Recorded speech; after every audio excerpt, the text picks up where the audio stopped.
అసోసియేషన్కి ఎన్నో రకాలుగా తనను సేవలు అందిస్తూ ప్రజలకు ఎన్నో విధంగా తన అధ్యక్షులు పిసిసి అధ్యక్షులు శ్రీ గౌరవనీయులు వైఎస్ కుమార్ సార్ గారికి స్వాగతం సుస్వాగతం తెలియజేస్తా ఉన్నాం. స్వాగతం సార్.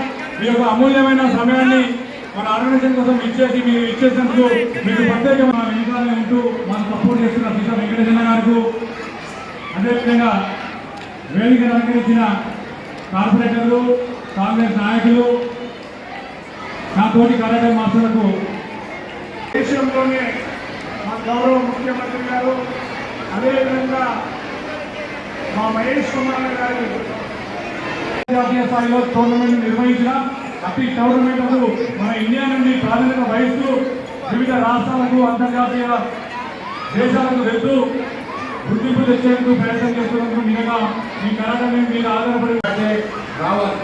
ఆ క్వాలిటీ కరాటే ఛాంపియన్షిప్ రావాలి.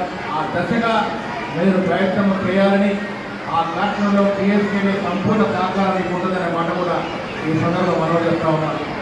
కరాటనే కాదు, రేవంత్ రెడ్డి గారి పక్కన ఫుట్బాల్, ఎన్నో ఫుట్బాల్ టోర్నమెంట్ ఈ రాష్ట్రంలో వెస్ట్బాల్ స్టేడియంలో నిర్వహించుకుంటూ ఉన్నాం. దాంతోపాటు ఒకప్పుడు అరకొర నిధులు 10 ఏళ్ళుగా పోయిన ప్రభుత్వంలో స్పోర్ట్స్కి 20 కోట్లు 30 కోట్లు ఇస్తే ఈ సంవత్సరం దాదాపు 200 కోట్లు రేవంత్ రెడ్డి గారు కేటాయించారంటే క్రీడల పట్ల ఈ ప్రభుత్వానికి చిత్తశుద్ధి, క్రీడాకారులను ప్రోత్సహించాలన్నటువంటి అభివృద్ధి ఉంది. కాబట్టి కాంగ్రెస్ ప్రభుత్వంలో రేవంత్ నాయకత్వంలో క్రీడల్ని ప్రోత్సహించి కూడా ముందుకు పోతా ఉన్నాం. ఈ తరుణంలో కరాటేని అఫీషియల్ స్పోర్ట్గా ముందుకు తీసుకెళ్దాం, ఆ దశగా ప్రయత్నాలు చేస్తూ ఉన్నాం. మీరందరూ కూడా దానిలో భాగస్వాములు కావాలని మీ అందరికీ మరొకసారి అభినందనలు సెలవు తీసుకుంటా ఉన్నాను. జై హింద్.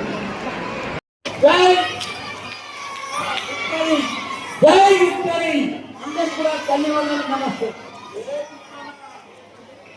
అందరికీ ఒక ప్రెసిడెంట్ గారు మహేష్ గారిని మనం గౌరవించుకోవాలి కాబట్టి అందరూ కూడా ముందుకు రావాల్సిందని కోరుకుంటా ఉన్నాను.